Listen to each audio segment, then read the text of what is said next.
Em 1928, foi também Arthur Holmes quem, pela primeira vez, sugeriu a existência de correntes de convecção no manto. Propunha assim um mecanismo explicativo para o movimento dos continentes. De acordo com este mecanismo, estas correntes de convecção seriam capazes de fazer deslocar lateralmente os continentes. O calor interno da Terra, resultante da radioatividade do núcleo interno, seria responsável pelo aquecimento do material que constitui o manto. Ao ser aquecido, o material ascenderia.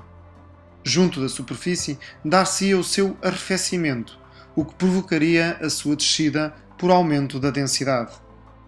O magma que não atinge a superfície desloca-se lateralmente e a placa litosférica que se encontra por cima é transportada durante milhares de quilómetros.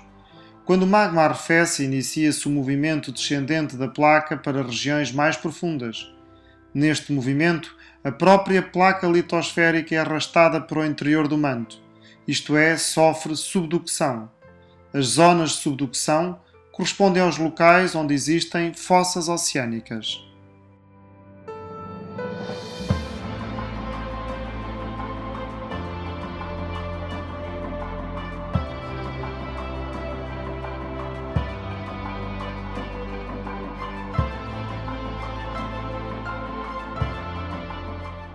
Outro contributo científico de que dispomos hoje em dia é o mapa de localização de sismos e vulcões.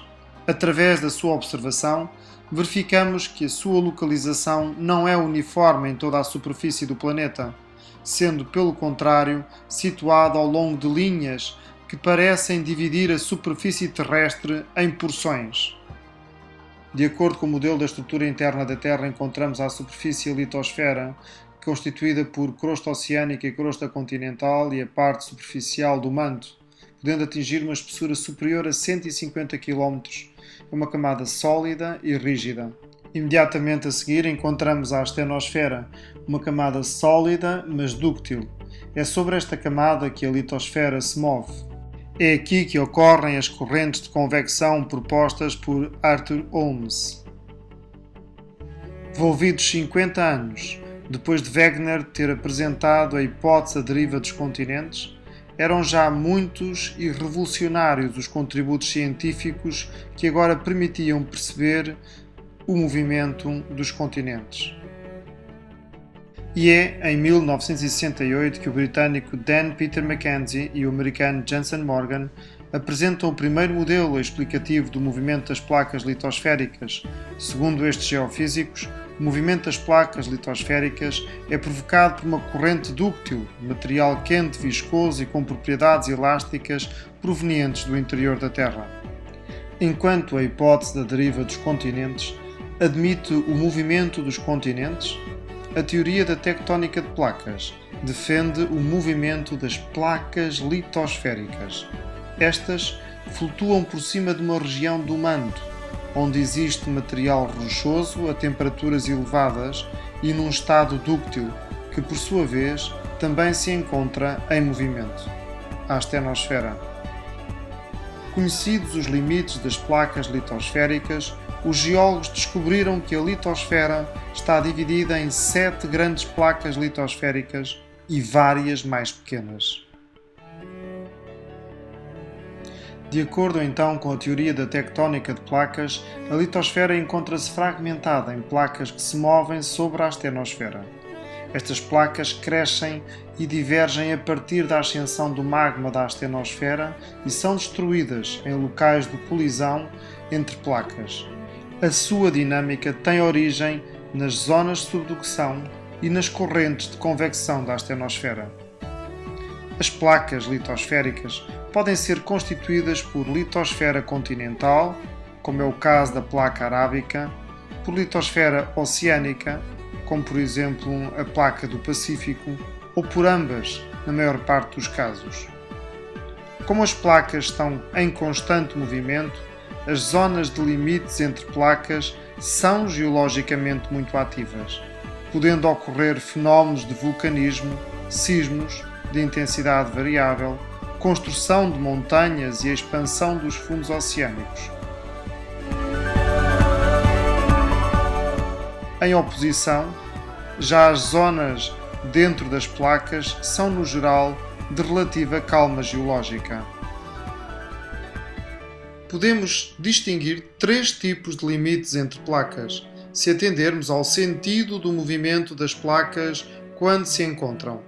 Assim, poderemos encontrar os limites divergentes ou construtivos, os limites convergentes ou destrutivos e ainda os limites transformantes ou conservativos. Os limites divergentes ocorrem nos locais onde duas placas litosféricas se afastam uma da outra, ou seja, divergem. Estes locais correspondem aos rifts.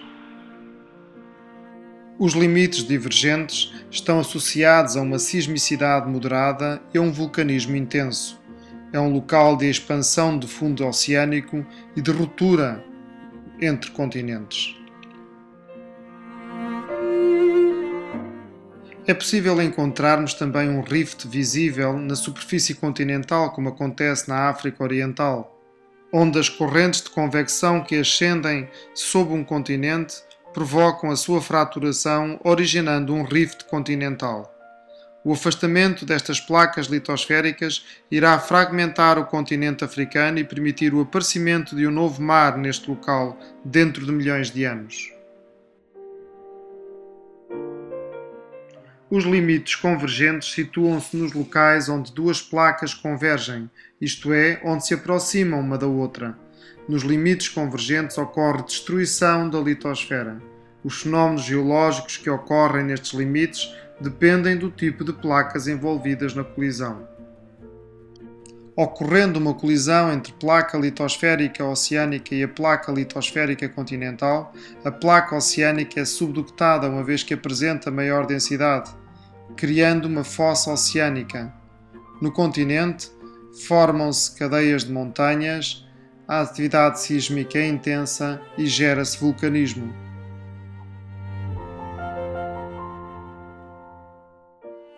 Quando a colisão ocorre entre duas placas litosféricas continentais, forma-se uma cadeia de montanhas devido ao enrugamento das rochas. Aqui, neste tipo de limite, ocorrem sismos de grande intensidade.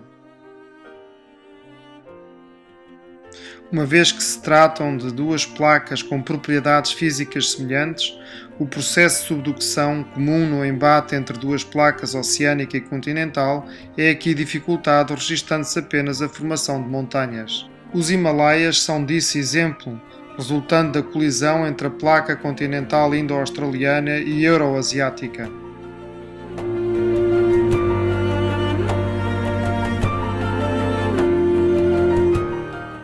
Tratando-se da colisão entre duas placas litosféricas oceânicas, uma das placas é subductada e forma-se uma fossa oceânica. Na placa que não mergulha, forma-se um arco de ilhas vulcânicas e ocorrem sismos. Terá sido desta forma que se uniram a América do Norte e do Sul, separando o Oceano Pacífico do Oceano Atlântico. Nos limites transformantes ou conservativos, as duas placas litosféricas não convergem nem divergem, mas movimentam-se uma em relação à outra em sentido oposto ao longo de uma falha.